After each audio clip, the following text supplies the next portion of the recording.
Oh, there's no problem. It's really my pleasure to sit here with you this evening.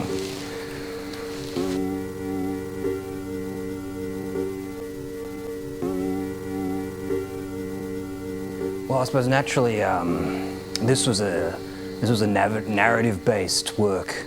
This was about building each scene in a sort of a cinematic locomotive, if you will. It's all about the locomotion of scene, of imagery, of sound, script. Went through a lot of iteration. We worked hard for each shot. Each shot we bled for. We bled for it.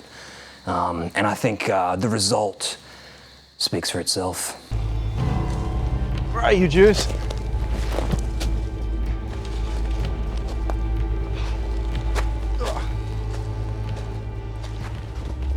Look, Martin Scorsese, he had his moment, you know. He made that movie about a taxi or something in the 80s, I don't know.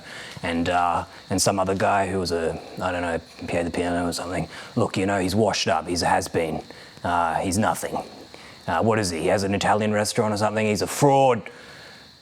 But like bringing it back to what we did, you know, we really took the encompassed lexicon of film, of cinema, and we've raised the bar, many levels. Why aren't you drinking enough? You're going to get dehydrated. I'm trying, woman. How can you ever hope to be part of season 2 if you're a withered corpse? Drink, my friend. Keep drinking. Don't stop drinking. Keep going.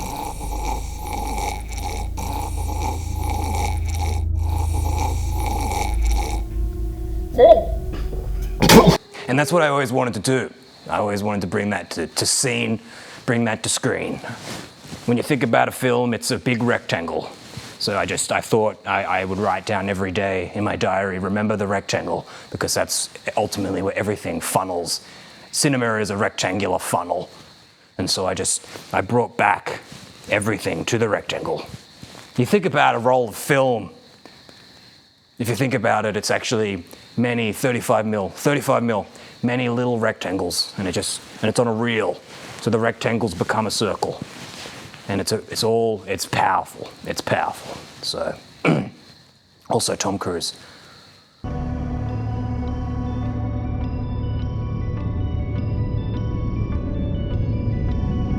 I don't like the air on my neck at the moment. I don't like the air that's on my neck.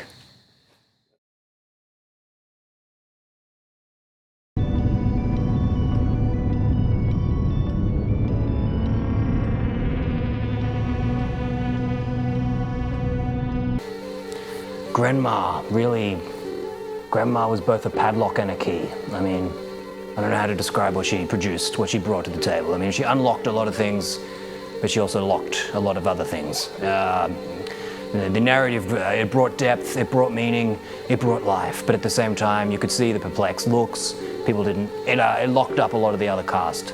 The other dialogue, the options weren't there because, Grandma took the scene, but we had a lot of, there was a spectrum that we wanted to work with. There was a particular direction, like I said, we want to locomote the narrative in a particular build. We want to build, Vonnegut would have said, to build in one of the narrative spectrums. But Grandma she threw us off a little bit in different ways, but I think in the final edit, which was a very important part of the pieces of the narrative puzzle, we put it together. But Grandma, she's interesting. Like, I went to a food truck the other day and they served me beef. Disgusting. Oh, you're one of those soy girls, are you? I love soy. Love it? I love a soy boy. Love a soy girl. We are all inclusive. But this man had the audacity to serve me his meat. And I was not interested in it, for it was not soy meat. You're a one meat type of girl? I'm a one meat type of girl. Okay? Faux meat. So I sliced his head off. Clean? Cut him clean at the shoulders, okay? What'd you do with the rest? Grandma, I mentioned to her that the mayonnaise was important, but she wanted to take it a whole nother level.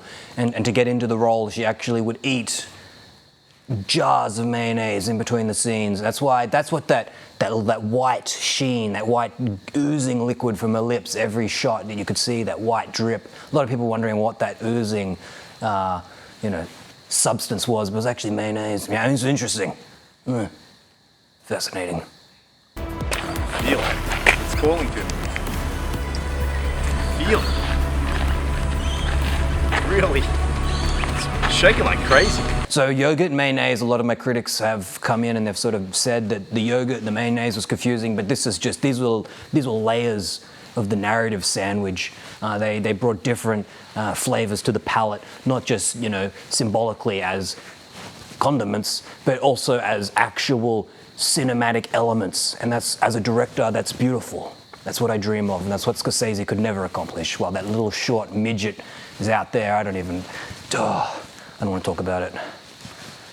For my character, for the scenes that I had to step in, I knew I needed to bring that sort of, that mystique, that energy that you can probably only capture from, you know, something like what Heath Ledger accomplished, you know. So there were a few tablets involved.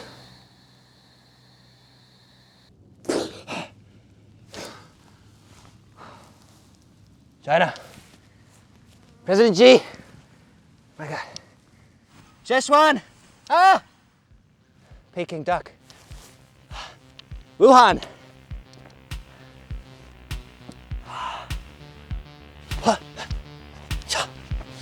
Okay, yeah, look, there were a lot of difficulties. Obviously, when you sit down and you approach this, you know, this cinematic piece and you watch it, the spectacle that unfolds, you realize the labor, the craft, and the difficulties were just many. And but look, Tom Cruise came in because we were having some troubles with some of the set pieces, and you know, Tom is an accomplished filmmaker in his own right, and maybe he took a few liberties on set that were difficult for all of us to deal with. And as a director, I had to sort of put him aside and go, listen, Tom, we really appreciate it. He wanted the running scene to be another 15 minutes longer. So we had to cut, you know, cutting that back was really hard. He was over my shoulder the whole time saying, more running, keep the running, slow down the running scene. He wanted to slow it down. But no, the final cut speaks for itself, and it's a beautiful thing. And, you know, that's the reason why Margot Robbie was calling me once we premiered.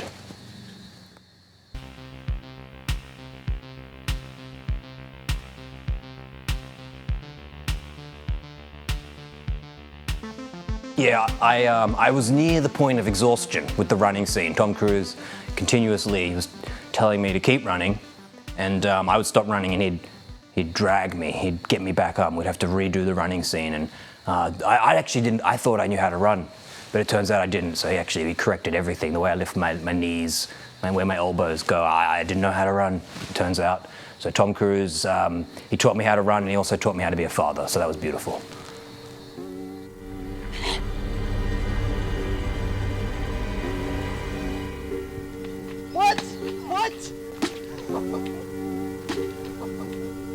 Okay, I will speak to this every time I sit down for one of these interviews. You know, quite frankly, it's pretty rude. But every time I sit down to one of these interviews, they want to talk about this Manhattan bomb movie, I don't know. But you know what? That was like 80 years ago, people. The war is over. The watermelon reigns supreme. And that's why we got the clean sweep, as far as I'm concerned. And I made the effort to sit down and watch, what's it called? Something about a guy, Oppenheimer or something. I don't know. Apparently he invented bombs, I don't know. And I watched it and I was like, you know what? I don't know that 3 hours was necessary to talk about bombs. We told a much superior story in about 15 minutes. And I, for one, think expediency is the most important part of cinema. So it was nothing. It was a waste of time. It's pathetic. But I will say that it was a masterpiece and it deserved the Oscar, but so, you know, not to contradict myself in any way, shape or form. Thank you. I'm conflicted.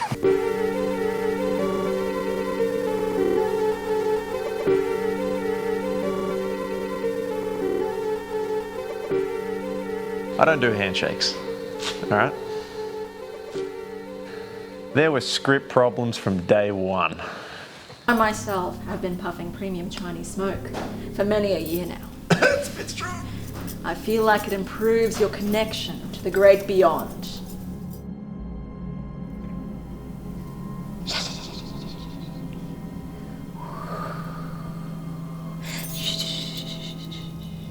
We're doing the table read. There was just chaos everywhere.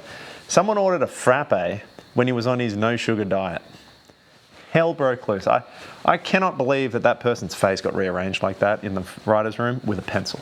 Anyway, week 2 was much better once we'd calmed down, and you know, Man from Snowy River, we filmed it in a day. I have not spoken to them since. At the after party, there was some groping by the director to his best they partner, I believe the name was. Grandma got hit by a Mini Cooper. It was quite sad. It was pretty sad after that. The director at the after party also jumped on the table and tried to make out with Margot Robbie and punched on with Martin Scorsese. Of course, I had to jump in, being, you know, defending and stuff like that, but the lawsuit that followed, insane. I occasionally text them. Walking it through the streets of Redacted was interesting. Lots of looks, you know, because obviously we film on location. So, having the watermelon, the director comes up to me, he says, this is going to be a warm, intense feeling. Well, it was cold and disgusting, but, you know, as the seasoned professional I am, I pushed through. It's not something I'd say I needed to experience, but it's something I think everyone should. And I don't know, the magic just happened. It took over. Once the watermelon infused its essence into my hands, and I just felt its power. Really? It's shaking like crazy.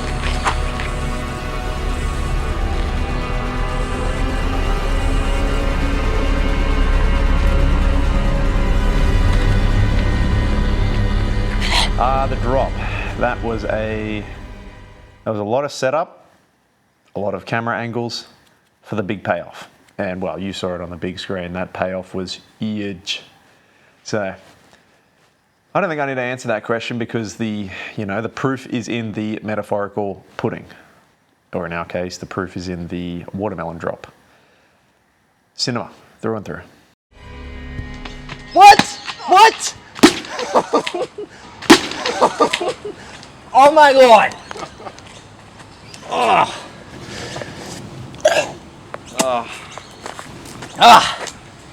We're back! Woo! Super ordinary, baby. Season 2. I know the director wasn't the same after that. He was a completely different man before then. He was bald before shooting, and you saw him before. Full head of hair. Must be the collagen. When we got to, obviously after the writing fiasco, we then shot the first scene. The director was in his, what the hell was that? The director was in his, how you say, stage, and just everyone was sick and tired of his stuff. So we colluded as the actors. We got Best They to attack him. That attacking then turned into Best They's tongue 17 inches down the director's throat. We had to stop filming after that. We kind of thought that we might be erring from art to porn, and we thought, you know what, let's just go home. To Best They's credit, the director was absolutely bearable after that and almost single-handedly saved the film.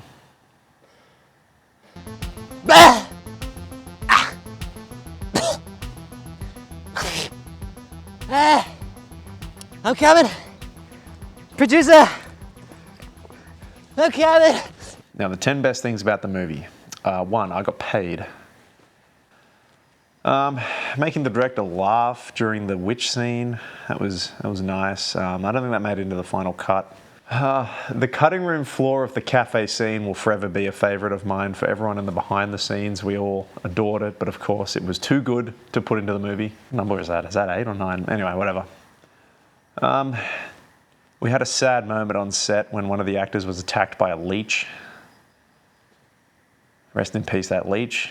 Every crew member had to stamp it out. That was a touching moment. Burying that in the backyard, you know, you can't have a movie without a death, you know.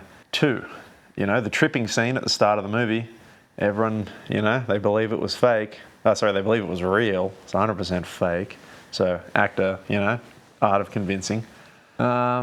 Meaning, you know, just giving back to the community. It was a disadvantaged community. We put that city on the map. So the cast and crew, we moved in there right? That place was nothing. When we left, it was still nothing. The only exciting thing was us leaving and the tolls. The limo we took smelt of yogurt afterwards, I don't know why. The director took his pants off at the end of filming and freaked out Grandma to the point that now she actually quit acting. That was good. So now I never have to see her again. What can be the last one? Oh yeah, the last one, I got paid. Easy as that.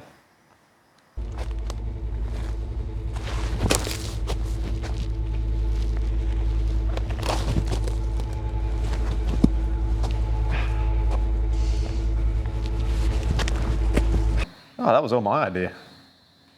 I was very happy to outsource it to China. I think the Australian movie industry doesn't deserve this movie, right? They produce nothing, they get nothing. That's how it works. So more than happy to push it out. Push everything out. Leave nothing left. What was the question? I might have snuck my wife in as the boom operator because the money was tight. Scorsese, you know, he tries to hire in. I quickly snuck her resume in underneath to the director and he was stupid enough to hire her. The rigging was terrible, but, you know, I'd say there was more tension on set than there was off. Are we done here? My trailer's out back and I just want to get back to it.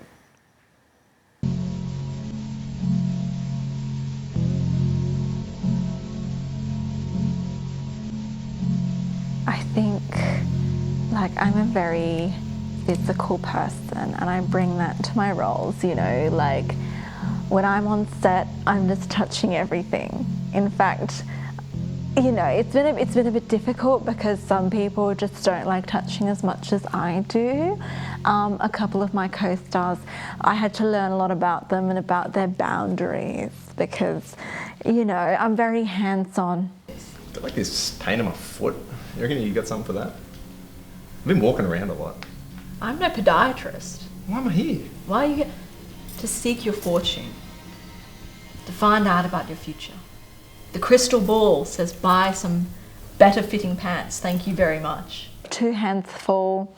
I need to get to know my co-stars intimately. It's not just the grabby. You need to do, I think, a lot of research in order to really insert yourself into the role. And I know it's a Virgo, so he's a perfectionist. Okay, he's very particular about things, and some people might interpret that as being a bit of a dick, but I think we have to look at the alignment of the stars. Okay, that's what Grandma's character would say.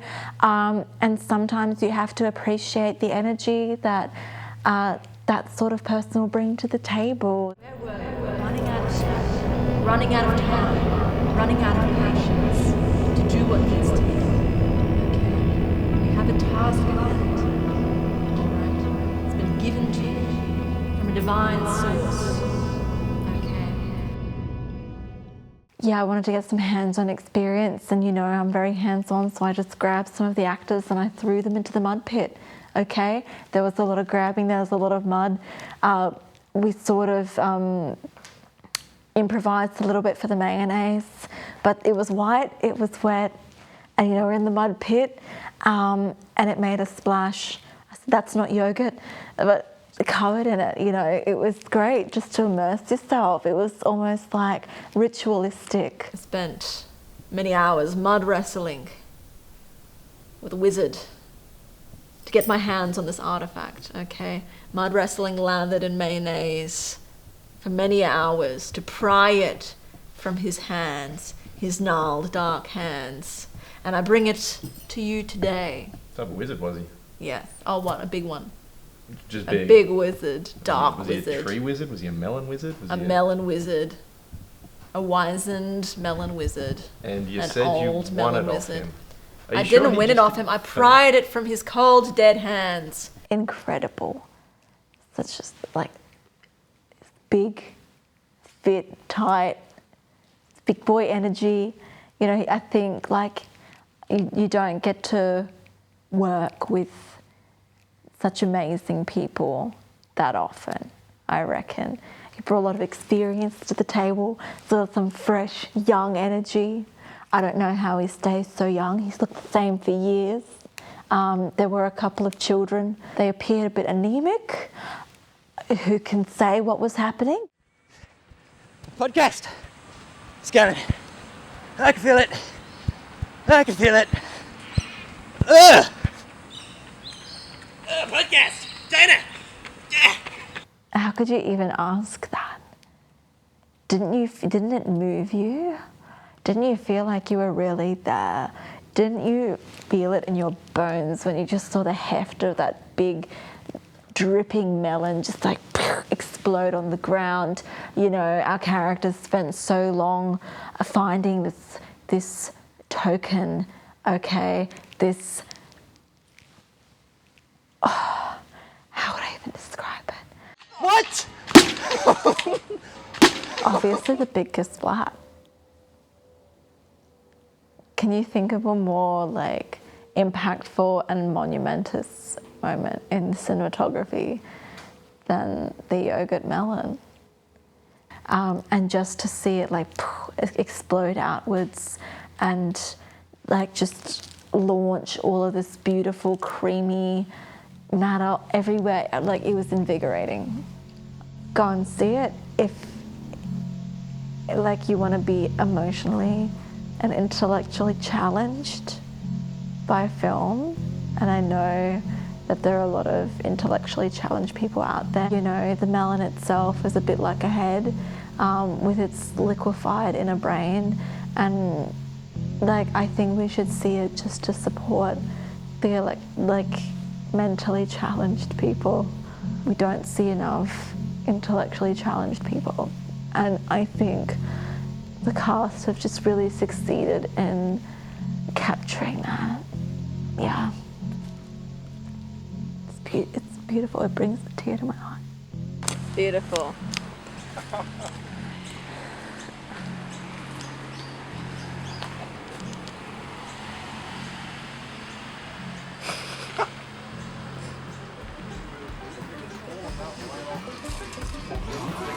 Oh my